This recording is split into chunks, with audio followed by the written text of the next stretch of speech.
নগরকান্দায় ১২০০ KG অবৈধ সার উদ্ধার, ভ্রাম্যমাণ আদালতে জরিমানা, স্টাফ রিপোর্টার ফরিদপুর পাঠানো। ভিডিও চিত্রে দেখুন বিস্তারিত। এটা আইএমপি রেজিস্ট্রেশন হওয়া এবং এখানকার যে প্রোডাক্ট এটা কোনো টেস্টেরও দরকার নাই, জিনিসটাই হওয়া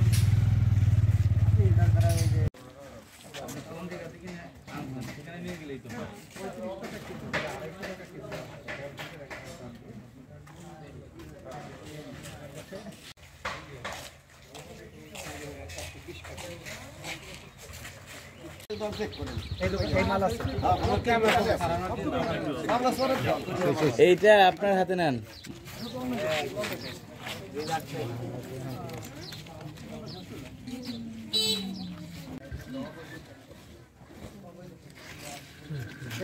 আকাশ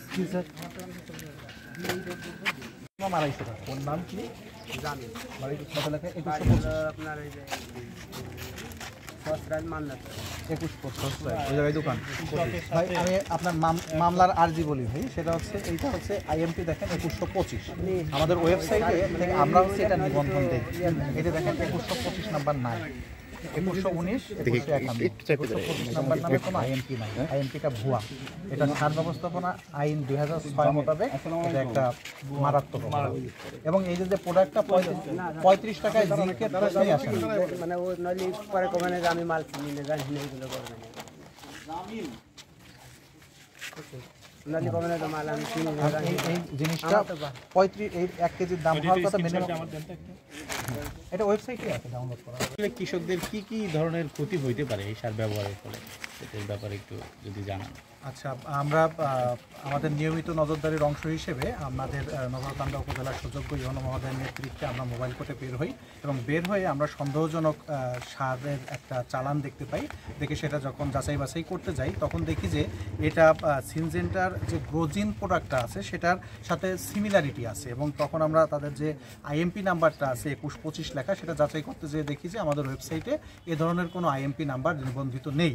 এছাড়াও আমরা প্যাকেট খুলে যখন সারটা পরীক্ষা করতে যাই দেখি এটা শুধুমাত্র একটা মাটির উপরে সাদা প্রলেপ দেওয়া। তো এটা থেকে আমরা নিশ্চিত হই যে এটা ভেজাল সার। এখন এই ধরনের যে ভেজাল সার জমিতে প্রয়োগ করার ফলে কৃষকরা মারাত্মকভাবে প্রতারিত হওয়ার ঝুঁকি আছে। এছাড়াও তারা যে ফসল উৎপাদন বৃদ্ধির লক্ষ্যে জিঙ্ক সার ব্যবহার করে, জিঙ্ক সার না দিলে পারে ফসলের ফলন মারাত্মকভাবে ব্যাহত হয়। এছাড়াও এই জিনিসটা যে নকল তার একটা বড় প্রমাণ আছে। এটা এখানে নকল পণ্য হিসেবে মাত্র 35 টাকা কেজিতে এখানে সাপ্লাই দেওয়ার জন্য এসেছিল, অথচ একটা অরিজিনাল জিঙ্ক সারের দাম কমপক্ষে বাজার যে এমআরপি রেটে বিক্রি হয় কমপক্ষে 250 টাকা। তো সুতরাং এটা একটা মানে সম্পূর্ণ ভেজাল পণ্য। সেই ভেজাল পণ্য হিসেবে আমরা মোবাইল কোর্টের আওতায় নিয়ে আসি এবং মোবাইল কোর্টের আওতায় যেহেতু আমরা মূল মালিককে পাইনি সে বিষয়ে আমরা সংশ্লিষ্ট উপজেলাতে অবহিত করেছি এবং আমাদের বিজ্ঞ ম্যাজিস্ট্রেট মহোদয় আমাদের উপস্থিত সূত্রে যে পরিবহন করেছে তাকে দায়ী ব্যক্তি হিসেবে তাকে জরিমানা করেছে এবং আমরা এই অভিযান জোরদার রাখবো এবং নজরদারির মাধ্যমে কৃষকরা যাতে কোনোভাবেই প্রতারিত না হয় সে ব্যাপারে আমরা উদ্যোগী থাকবো।